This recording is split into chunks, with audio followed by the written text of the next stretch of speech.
Audiolibros en 15 minutos. Suscríbete al canal y explora un nuevo libro cada día. Los eventos formativos de la infancia de James Comey incluyen ser acosado y tener un gran jefe. James Comey nació en 1960 en Yonkers, Nueva York, donde su familia había vivido durante generaciones. Su abuelo fue jefe del departamento de policía de Yonkers, así que se podría decir que Comey lleva la ley en sus genes.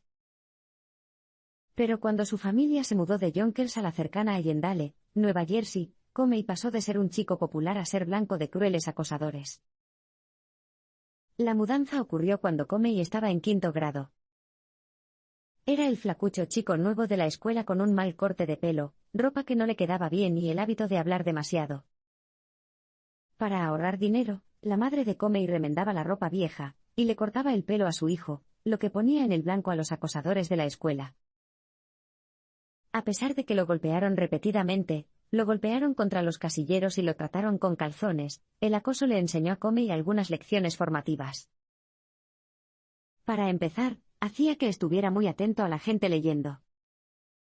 Si alguna vez te han acosado, probablemente sepas cómo detectar las señales de agresión que emiten los acosadores. Pero quizás lo más importante es que el acoso inculcó un deseo de por vida de ayudar a los indefensos. También ayudó a moldear a Comey un hombre llamado Harry Howell, propietario de la tienda de abarrotes local en la que Comey trabajaba cuando estaba en la escuela. Howell le enseñó a Comey algunas lecciones importantes sobre cómo ser un líder eficaz. Le mostró a Comey que puede ser poderoso pero compasivo y comprensivo al mismo tiempo. Howell era un jefe duro con estándares muy altos, y se enorgullecía de tener una tienda impecablemente limpia y organizada. Si bien Howell a menudo era exigente, también sabía cuándo mostrar piedad. Un día, mientras la tienda estaba cerrada, Comey apiló demasiado las cajas de leche, lo que provocó que se volcaran, y creó un río de leche en uno de los pasillos. Comey estaba mortificado y lo limpió lo más rápido que pudo. Pero cuando Howell apareció, no reprendió airadamente a Comey. Simplemente preguntó, ¿aprendiste una lección aquí? Comey ciertamente lo hizo. Bien. Límpialo, respondió Howell. Esta misericordia lo motivó a trabajar más duro que cualquier castigo. Al trabajar con el presidente Trump, Comey vio muchas similitudes con un jefe de la mafia. El FBI no esperaba que los resultados de su investigación sobre los nuevos correos electrónicos estuvieran listos el día de las elecciones, pero gracias a un software útil, pudo revisar los miles de correos electrónicos, y confirmar que su conclusión original seguía siendo cierta, que no había necesidad de procesar a nadie. Ese anuncio se produjo el 6 de noviembre de 2016, 2 días antes de las elecciones, de que Hillary Clinton acabaría perdiendo ante Donald Trump. Comey no sabe si la investigación del FBI influyó en el resultado de las elecciones o no. Ha repetido las decisiones que tuvo que tomar una y otra vez, pero sigue confiando en que tomó las decisiones correctas dadas las difíciles decisiones a las que se enfrentaba. Comey tenía algunas preocupaciones sobre Donald Trump, dado el tipo de campaña que llevó a cabo. Pero independientemente del candidato que ganara, tenía la esperanza de que el FBI estableciera una buena relación de trabajo con la nueva administración. Sin embargo, las cosas tuvieron un comienzo difícil. Antes de la inauguración, el FBI, la CIA, la NSA y el Departamento de Seguridad Nacional acudieron a la Torre Trump para informar al presidente electo sobre los niveles actuales de amenaza. Al recibir información de que los rusos habían estado intentando influir en el resultado de las elecciones, Trump y su equipo comenzaron a hablar sobre las formas en que esta información podría utilizarse en su beneficio político. Era la primera vez que Comey se reunía con Trump, y fue una de las muchas ocasiones que le recordaron las acciones de los jefes de la mafia a los que alguna vez había trabajado para poner tras las rejas. Parte de la sesión informativa de ese día consistió en explicarle a Trump que la comunidad de inteligencia estadounidense, incluidos los miembros del Congreso, tenía información que sugería que Rusia estaba en posesión de información comprometedora, incluida una cinta de vídeo de Trump en compañía de 2 prostitutas durante una estancia en Moscú en 2013. Durante los siguientes meses, Trump llamaría a Comey a su oficina, y le diría que no debía creer esta información. También lo mencionó en una cena privada entre los dos, donde Comey informa que Trump le pidió repetidamente su lealtad. Durante este momento surrealista, Comey no pudo evitar pensar en los juramentos de lealtad que el mafioso Sammy el Toro Gravano exigió como parte de las ceremonias de incorporación a la Cosa Nostra. Comey no esperaba que lo despidieran, pero espera que prevalezca la justicia. Como era de esperar, dadas sus preocupaciones éticas y su desagrado por los acosadores, Comey no prometió su lealtad a Trump. Lo que sí hizo fue hacer memorandos después de cada vez que Trump le pedía hablar con él en privado. Tales reuniones fueron algo que todos los presidentes y directores del FBI desde los días de Richard Nixon y J. Edgar Hoover han considerado inapropiadas. Aún así, Comey esperaba terminar su mandato de 10 años como director del FBI, y estaba en California ayudando a promover sus campañas de reclutamiento de personas con diversidad cuando recibió la sorpresiva noticia de su despido. El 11 de abril de 2017, Trump llamó por última vez a Comey, y le dijo que estaba decepcionado por no haber hecho más esfuerzos para levantar la sombra de la investigación sobre Rusia. Antes de esta llamada, Trump siempre había elogiado efusivamente a Comey, antes de pasar siempre a hablar de lo preocupado que estaba por la investigación sobre Rusia. Tras ser despedido el 9 de mayo de 2017, Comey pasó unos días sin saber qué hacer a continuación. Se sintió dolido por no haber podido despedirse de los agentes e investigadores con los que había trabajado en estrecha colaboración durante los últimos años, en las buenas y en las malas. La siguiente medida se produjo después de que Trump enviara un tuit en el que decía: "Más vale que James Comey espere que no haya cintas de nuestras conversaciones antes de que empiece a filtrarlas a la prensa".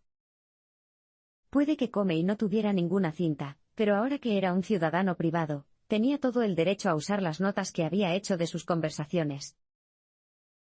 Según Comey, en esas conversaciones, Trump no solo le sugirió que hiciera desaparecer la nube de la investigación rusa, sino que también le dijo a Comey que abandonara la investigación sobre Mike Flynn, el exasesor de seguridad nacional de Trump, al que habían descubierto mintiendo a los investigadores sobre sus reuniones con los embajadores rusos. Comey filtró sus memorandos a la prensa, con la esperanza de que pudieran conducir a una investigación para determinar si las acciones de Trump calificaron o no de obstrucción de la justicia. No está seguro de si hay pruebas suficientes para ello en este momento, pero tiene la sensación de que, tarde o temprano, la justicia prevalecerá. Después de algunos acontecimientos que le cambiaron la vida, Comey aprendió la importancia de la humildad como abogado de Nueva York. Cuando James Comey tenía 16 años, ocurrió un incidente notable que le cambió la vida. Un hombre armado irrumpió en su casa, y retuvo a Comey y a su hermano menor Pete a punta de pistola mientras robaba todo el dinero que podía encontrar. Más de una vez durante el incidente, Comey pensó que su vida estaba a punto de terminar, pero él y su hermano sobrevivieron al incidente sin daños físicos. El hombre probablemente era el violador de Ramsey, que aterrorizó partes de Nueva Jersey durante el verano de 1977, pero nunca fue capturado. Para Comey, el acontecimiento le hizo pensar seriamente en lo que más importa en la vida, y en cómo podría tener una carrera con un valor y un propósito reales, una en la que pudiera ayudar a las personas directamente. Al principio, pensó que esa sería la vida de un médico, pero como estudiante de premedicina en el William and Mary College, leyó la filosofía de Reinhold Niebuhr y volvió a cambiar para siempre. Niebuhr escribió sobre los defectos de la humanidad, pero que aún así debemos tratar de llevar la justicia al mundo. Esto le pareció muy acertado a Comey y, con su deseo de ayudar a las personas indefensas, decidió que convertirse en abogado sería la forma más eficaz de marcar la diferencia que buscaba. Un par de años después de graduarse en la Facultad de Derecho de la Universidad de Chicago en 1985, Comey consiguió un trabajo para Rudy Giuliani como abogado en la oficina del fiscal de los Estados Unidos en Manhattan. Fue un momento emocionante, ya que se ocupaban de muchos casos que involucraban a mafiosos como Anthony Fat Tony Salerno y miembros de la familia criminal Gambino. Sin embargo, si bien Giuliani era una figura emocionante y ambiciosa para la que trabajar, también le enseñó a Comey que es importante que un líder tenga humildad, algo que Comey sentía que le faltaba a Giuliani. Había un dicho que decía que el lugar más peligroso para estar era entre Giuliani y un micrófono, lo que sugiere que a él le gustaba oírse hablar a sí mismo más que a los demás. Comey le da mucha importancia a que los líderes tengan humildad, y entiendan que uno no tiene todas las respuestas.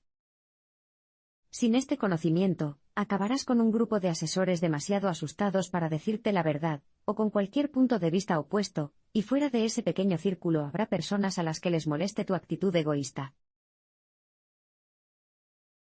Al procesar a los mafiosos y mudarse a Virginia, Comey aprendió más lecciones de liderazgo y vida.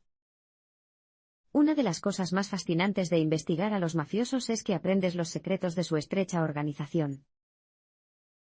Lo que Comey descubrió al procesar a los mafiosos de Nueva York, en particular a los sicilianos que dirigen la organización conocida como la Cosa Nostra, es que operan bajo un liderazgo delirante y basado en el miedo.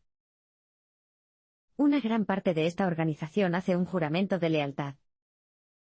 Cuando te conviertes en un hombre hecho, se lleva a cabo una ceremonia secreta en la que juras lealtad a la Cosa Nostra y prometes no hacer 5 cosas: usar explosivos para matar, podría herir a personas inocentes, matar a policías, matar a otros hombres inventados, dormir con la esposa de otro hombre o vender narcóticos. Un colega le dijo a Comey que la mayoría de estas reglas son como la regla de no pelear en el hockey: los jugadores están de acuerdo con ella, pero sobre todo es para mostrarse, y no tienen intención de cumplir con la regla. Sin embargo, el juramento de lealtad y obediencia a la organización se considera el pegamento que mantiene unida a la mafia. Sin embargo, según Comey, un líder ético no requiere un juramento de lealtad por parte de sus subordinados. Esto es algo más común en el liderazgo basado en el miedo.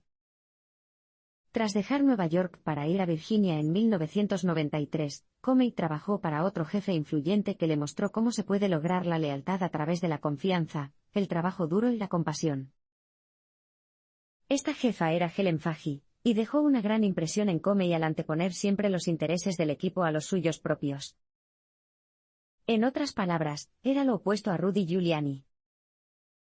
Fahey trabajó arduamente para convertirse en directora de la Oficina del Fiscal de los Estados Unidos en Virginia Oriental, comenzando como mecanógrafa y ascendiendo en las filas mientras criaba a sus hijos y continuaba con su educación. Fahey tenía muchas de las características de un buen líder: humildad, amabilidad, tenacidad y buen sentido del humor. Su personal la respetaba tanto que, cuando un juez federal la acusó de desacato al tribunal por no haber presentado correctamente una solicitud, aunque no era su trabajo presentarla, decenas de miembros del personal encargado de hacer cumplir la ley se presentaron en la sala del tribunal en señal de lealtad y apoyo. Procesar a Martha Stewart era necesario bajo un sistema de justicia justo y ético. Una de las críticas que se le hacen a Comey es que busca ser el centro de atención, pero en su opinión, siempre se centra en hacer lo correcto caso por caso. Resulta que esto lo ha llevado a casos de alto perfil. Uno de los casos más importantes, desde el punto de vista de los medios de comunicación, se produjo en 2001, cuando Martha Stewart infringió la ley al vender acciones basándose en información privilegiada. Martha Stewart es desde hace tiempo un nombre muy conocido en los Estados Unidos gracias a sus programas de cocina y estilo de vida, pero su enorme fortuna no le impidió intentar ahorrar $50.000 vendiendo sus acciones de la compañía farmacéutica Inclone, tras enterarse de que los reguladores habían negado el nuevo medicamento propuesto por la empresa.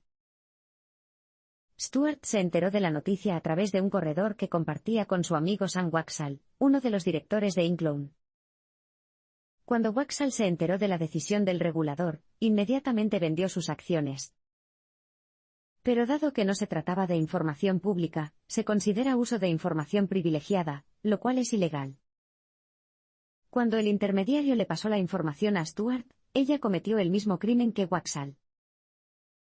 Si lo único que hubiera hecho fuera vender sus acciones, Stewart probablemente habría evitado ir a la cárcel, pero empeoró su situación mintiendo a los investigadores federales e intentando encubrir la conversación con su agente. Estas acciones implican claramente que sabía que lo que estaba haciendo era ilegal. Además, su amiga Mariana Pasternak dijo a los investigadores que Stewart había mencionado lo feliz que estaba de que su agente le hubiera dado la noticia. Para empeorar las cosas, hizo que un equipo de abogados tratara de convencer a la oficina del fiscal de los Estados Unidos de su inocencia porque obviamente es demasiado rica para preocuparse por unos míseros 50 $000. Con esta línea de defensa, Comey no fue la única que votó a favor de procesar el caso, los demás investigadores del caso también estuvieron de acuerdo, de lo contrario, su condición sería la razón para no procesar, y eso no es algo que un sistema de justicia ético pueda permitir. Al final, Stewart fue condenado a 5 meses de prisión.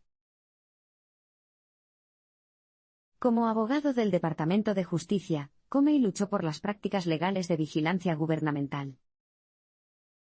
En 2003, Comey se mudó a Washington después de que se le diera la oportunidad de unirse al Departamento de Justicia como fiscal general adjunto. Fue un gran salto, ya que lo situó en segundo lugar después del propio fiscal general, John Ashcroft. Sin embargo, el tiempo de Comey en el Departamento de Justicia, DOJ, fue bastante polémico, debido en parte al tema de la vigilancia gubernamental. En los días inmediatamente posteriores a los ataques a los Estados Unidos del 11 de septiembre de 2001, la Casa Blanca consiguió que el Departamento de Justicia emitiera un memorando aprobando el aumento de los niveles de vigilancia. Poco después de la llegada de Comey, tenía claro que estos memorandos, y las políticas de la Casa Blanca sobre la tortura y la vigilancia, ya no eran legales. Si bien el memorando de 2001 podría considerarse una respuesta temporal razonable al ataque, Comey no podía imaginarse que se mantuviera en los tribunales como base de las políticas gubernamentales años después, especialmente cuando se utilizaban para dar a la Agencia de Seguridad Nacional, NSA, la autoridad de llevar a cabo actividades de vigilancia sin orden judicial. Comey descubrió que no era el único que desconocía hasta qué punto la NSA se había distanciado de la ley en los años posteriores al 11 de septiembre. La vigilancia ilegal formaba parte de un programa de la NSA llamado Stellar Wind, y cuando Comey se enteró de ello, inmediatamente se lo dijo a su jefe, John Ashcroft, quien estuvo de acuerdo en que el programa ya no debería recibir la aprobación del Departamento de Justicia. Sin embargo, poco después de su reunión, Ashcroft fue hospitalizado con pancreatitis aguda, lo que convirtió a Comey en fiscal general interino. Sin embargo, el personal de la Casa Blanca, bajo la dirección del vicepresidente Dick Cheney y el jefe de gabinete Andrew Card, fue implacable al intentar que Ashcroft firmara una prórroga de la aprobación del Departamento de Justicia, lo que provocó un horrible enfrentamiento en la habitación del hospital de Ashcroft. Ashcroft, debilitado y muy pálido, dijo a los empleados de la Casa Blanca que Comey estaba al mando, y los despidió con el rabo entre las piernas, un momento emotivo que Comey nunca olvidará. En mayo de 2004, cuando tanto Comey como el director del FBI, Robert Mueller, amenazaron con renunciar, el presidente Bush siguió el consejo del Departamento de Justicia, y pidió que se introdujeran los cambios apropiados en las políticas de vigilancia de la Casa Blanca. Comey también luchó contra la Casa Blanca por sus políticas de tortura. Puede que Comey haya ganado su lucha contra el programa Stellar Wind, pero ese fue solo uno de los desafíos a los que se enfrentaría en sus pocos años en el Departamento de Justicia. Al mismo tiempo, mientras el Departamento de Justicia intentaba controlar a la NSA, había otro tema polémico sobre la mesa, la tortura. Salieron imágenes horribles del centro de detención estadounidense en Irak conocido como Abu Ghraib, y una vez más Comey descubrió que las políticas actuales de la Casa Blanca se basaban en breves memorandos del Departamento de Justicia emitidos en los días posteriores al 11 de septiembre. Como antes, Comey se enfrentaba a la formidable fuerza de la administración Bush, solo que esta vez no tendría a John Ashcroft de su lado. Tras la reelección de Bush en 2004, Ashcroft fue sucedido por Alberto González, quien, como abogado de la Casa Blanca para la administración Bush, se había opuesto firmemente a Comey durante la batalla contra la NSA. Esto puso a Comey en una posición difícil, ya que creía que el Departamento de Justicia y el FBI deberían ser apolíticos y servir de freno a la Casa Blanca en caso de que sobrepasara sus límites. Ahora el Departamento de Justicia estaba dirigido por alguien que parecía más preocupado por ayudar a su antiguo jefe que por hacer cumplir la ley. Durante la primera mitad de 2005, Comey intentó que se aprobaran políticas de tortura mejores y más humanas, y le hizo hincapié a González en que le daría carta blanca a la administración Bush sería algo de lo que se arrepentiría. El problema era que los antiguos memorandos del Departamento de Justicia sobre la tortura se centraban principalmente en el dolor físico, por eso, prácticas horribles como el submarino u obligar a las personas a ponerse de pie y defecar en pañales se consideraban legítimas, ya que no podían considerarse causantes de un dolor físico intenso. Durante 2004, el Departamento de Justicia intentó incluir la tortura mental como parte de la política de la Casa Blanca, pero en 2005, cuando González dirigía las cosas, la cuestión nunca se abordó adecuadamente. Comey depositó sus esperanzas en una reunión del Consejo de Seguridad en mayo de 2005, pero después de la reunión, González le dijo a Comey que la secretaria de Estado Condoleezza Rice no estaba interesada en discutir el asunto si tanto la CIA como el Departamento de Justicia estaban de acuerdo con el acuerdo actual. Por lo tanto, las políticas de interrogatorio reforzado de la administración Bush se mantendrían vigentes, lo que llevó a Comey a presentar su renuncia unos meses después. Como director del FBI, Comey buscó ser un gran líder de una organización más ética, eficaz y diversa. Tras sus experiencias en el Departamento de Justicia, Comey pasó algún tiempo en el sector privado, trabajando como abogado para el contratista de defensa Lockheed Martin y la firma de inversiones Bridgewater. Ambos trabajos hicieron que fuera mucho más fácil enviar a sus 5 hijos a la escuela, si bien el servicio público puede ser gratificante en muchos sentidos, a menudo no paga muy bien. Comey estaba enseñando en la Facultad de Derecho de Columbia en el verano de 2013 cuando recibió una llamada telefónica inesperada del fiscal general Eric Holder. Le dijo a Comey que el presidente Obama estaba interesado en que se convirtiera en el próximo director del FBI.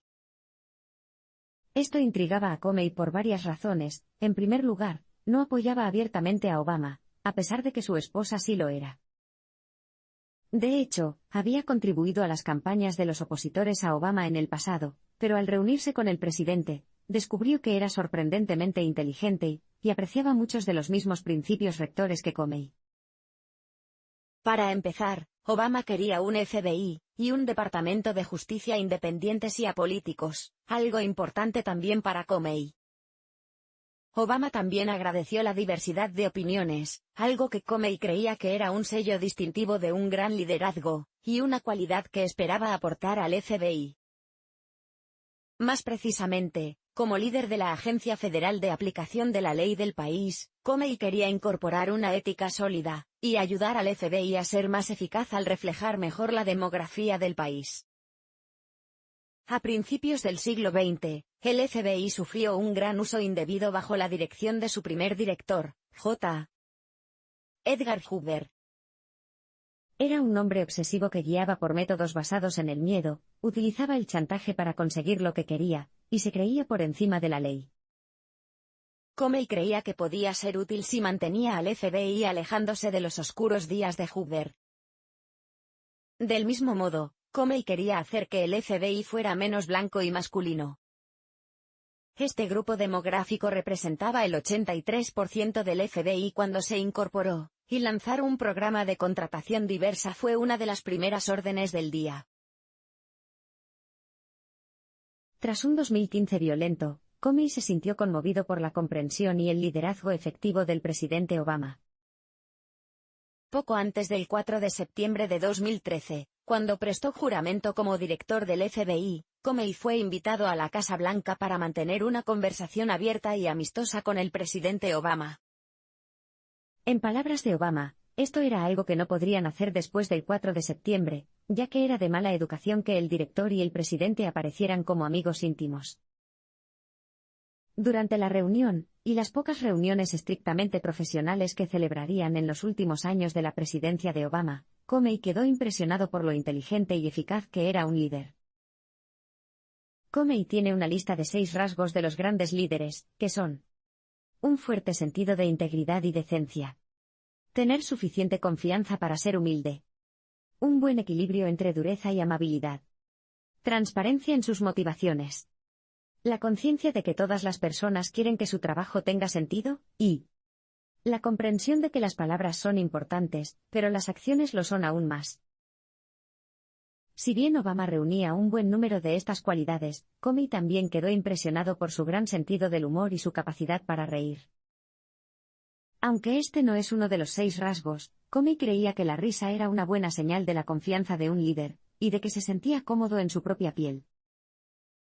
George W.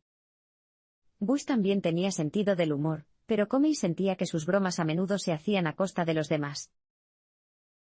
Las señales del intelecto y el gran liderazgo de Obama se hicieron aún más evidentes para Comey tras una serie de violentos incidentes policiales en 2015 que llevaron a la nación a un estado de extrema tensión política y racial. Al mismo tiempo que se esforzaba por mantener al FBI independiente de la política partidista de republicanos y demócratas, Comey no pudo ponerse del lado de los movimientos Black Lives Matter y Police Lives Matter y, al tratar de pronunciar un discurso matizado y unificador en una conferencia de prensa, logró enfadar a ambos grupos. Al hablar con Obama después, el presidente escuchó atentamente lo que Comey tenía que decir, demostrando su afán de aprender y adoptar otros puntos de vista. Luego, Obama iluminó a Comey al mostrarlo respetuosamente desde la perspectiva de alguien de un barrio negro. Fue precisamente el tipo de liderazgo efectivo lo que hizo que Comey respetara tanto al presidente. Durante las elecciones de 2016, Comey tuvo que tomar una decisión difícil en la investigación de Clinton. Si bien 2015 tuvo una buena cantidad de desafíos, el año electoral de 2016 no se pareció a nada que Comey pudiera haber esperado. De hecho, gran parte del caos de 2016 comenzó en 2015, cuando el FBI se enteró de que Hillary Rodham Clinton, mientras se desempeñaba como secretaria de Estado, había intercambiado correos electrónicos sobre material clasificado mientras utilizaba su propia cuenta de correo electrónico y su servidor. En el circo mediático que rodeaba este tema, con frecuencia se informaba erróneamente de que el problema que se estaba investigando era el uso de un servidor de correo electrónico privado, pero este no era el caso en absoluto. La preocupación del FBI era que Clinton había estado discutiendo información de alto secreto, y posiblemente intercambiando documentos clasificados, a través de una cuenta no asegurada por el gobierno. Resolver esto llevó algún tiempo, pero los investigadores del FBI finalmente se dieron cuenta de que los correos electrónicos de Clinton contenían 36 cadenas en las que se discutía información confidencial, aunque todos los involucrados tenían autorización y necesitaban saberlo. La decisión unánime del equipo de investigación fue que Clinton, como ella había afirmado, no tenía conocimientos tecnológicos y que no había motivo para ser procesada. Esta fue la conclusión que se hizo pública el 5 de julio de 2016. La decisión realmente difícil llegó después. En octubre de 2016, durante otra investigación sobre la conducta de Anthony Baina, el esposo de Huma Abedin, un asesor de alto rango de Clinton, los investigadores encontraron un portátil que contenía miles más de correos electrónicos de Clinton de la época anterior a su cuenta de correo electrónico privada, cuando utilizaba una cuenta BlackBerry de AT&T.